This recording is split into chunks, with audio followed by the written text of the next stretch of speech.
following that, does that mean that the older things do not fit on a blank canvas? Not necessarily. I mean, I think a way that a lot of people now would have their gardens is that they may have a traditional area for a garden, you know, with formal lawns and, you know, topiary or whatever. And then let's say you've got a meadow out the back. There's your canvas for putting your contemporary sculpture on. So if you're clever, it's actually how you mix the two up together. And you think they work well together? If you get it right, yes. If you get it wrong, they look bloody awful. And that in a way, that's where your imagination is. Because if you were in a traditional area of collecting, you know, like you collect 18th century silver or porcelain or whatever, you can put that in your display cabinet or you can put it on your dining room table. But you don't use anything like the imagination that you need when you're putting things out in the garden. And that, in a way, is you can have all the money in the world, but if you don't have imagination, then basically you've got nothing. Fireplaces. As we walk around, I can't see any of the fireplaces. Is that something you've moved away from? We have given up fireplaces for 2 or 3 reasons. Firstly, the market for them under 30, 40, 50,000 pounds we found is very difficult. And B, we actually at the moment don't have any display space, indoor display space for fireplaces. So we're sort of happy to be out of them, and we also recognise that at auction it's not easy selling fireplaces. It's actually something that I think operates better in a retail environment where you can provide the service for putting it in and cutting slips to make it fit and all the rest of it. So I think what we've learned is to concentrate on what we're really good at, and that's primarily the garden things. Can you tell us a bit about these pieces? I think they're the biggest ones that we've ever sold.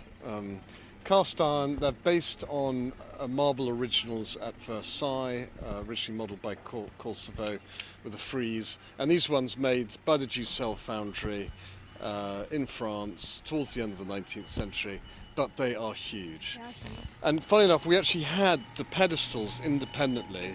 They were unsold in our last sale, believe it or not. And then we suddenly realised that the two together just look spectacularly good. So that's one lot, the base and the top? No, it's 2 separate lots. Okay. 2 separate lots. And the good thing is that the bases are actually in the sealed bid auction, and it's actually a good example, meaning if you buy these in the live auction... Might be able to get a bargain for the bottom. Yeah, well, no, you've then got a week to decide what you want to give for the bottoms. So this is a particularly fine example of one of the seats you've got in the sale? It's not especially old. I mean, it's, second half 19th century, but it's been a good many years since we've had one on this sort of scale. I mean, it's huge. Yeah. It's got ticks in every box. It's beautifully weathered with moss and lichen.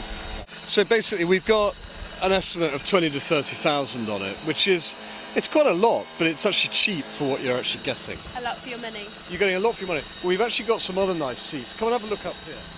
So this is another example of the stone seats.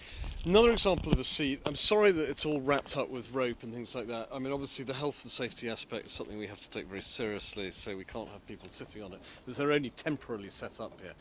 This one isn't stone, it's made of terracotta. It's quite rare because it's by something called the Manufattura di Signa, which was an Italian terracotta company who had retail outlets in Rome and Naples and Florence and things. But although the front to me looks fab, what really does it for me is the back. Have a look at this.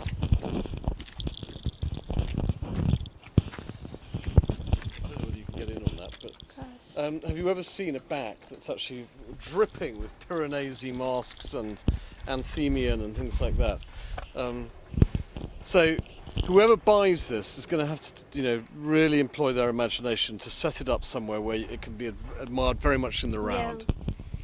And whilst talking about in the round, whilst we're here, this is probably our top loss in the sale, is the set of 4 white marble Italian statues of the seasons, dating towards the end of the 19th century. They came to us for sale from Argentina. Where they'll go back to, I have no idea, but we've got 150 to 200,000 pounds on them, and in line with what other sets of seasons have fetched, that isn't, completely out of the window. And I'll tell you what we're really lucky with in this sale is we've got a fantastic collection of Liberties pots. So all these different ones, retailed through Liberties, but actually made by the Compton Pottery in Surrey, near Guildford. And here's another pair of huge ones by them.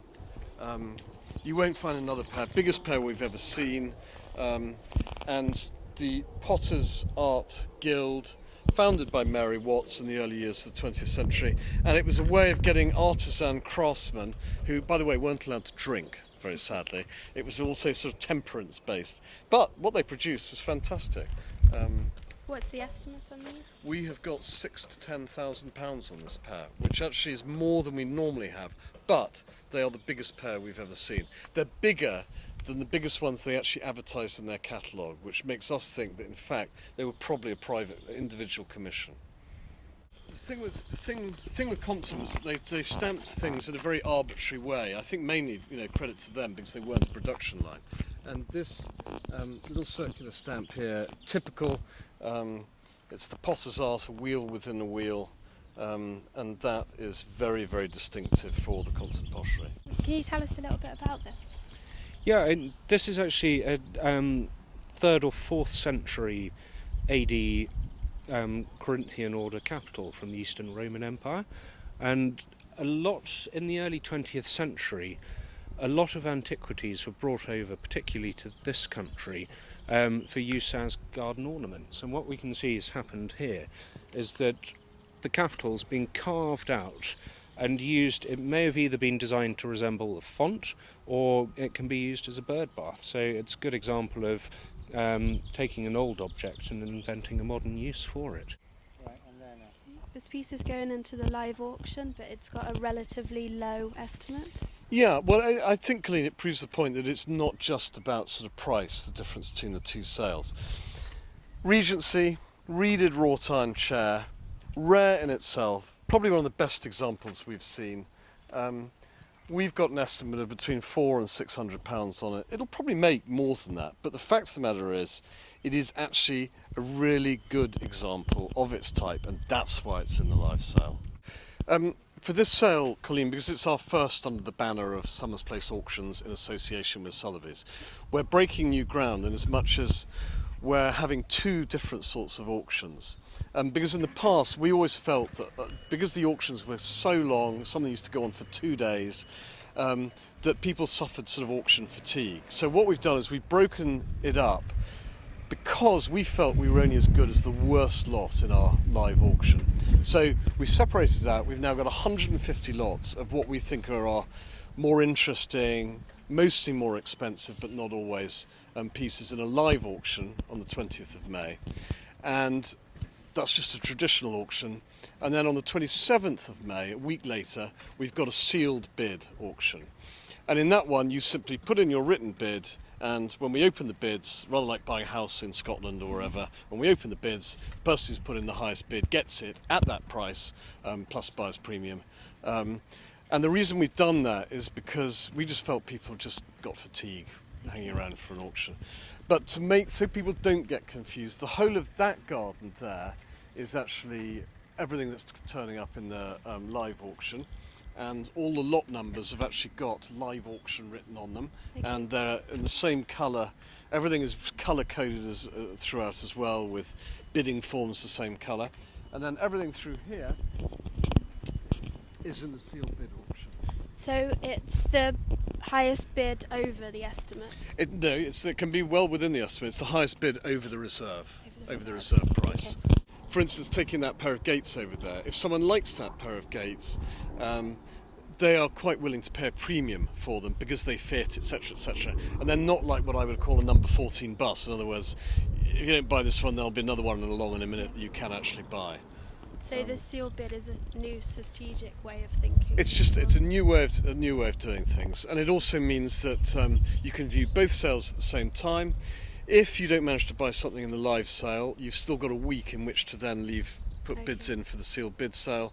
So we've tried to make it as versatile as we can. So everything that isn't going to be sold in the live sale is going to go into the sealed bid? Absolutely not. No, nothing, because it's all up on the web.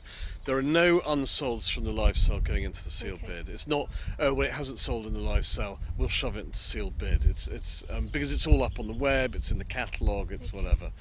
So one doesn't go from one to the other.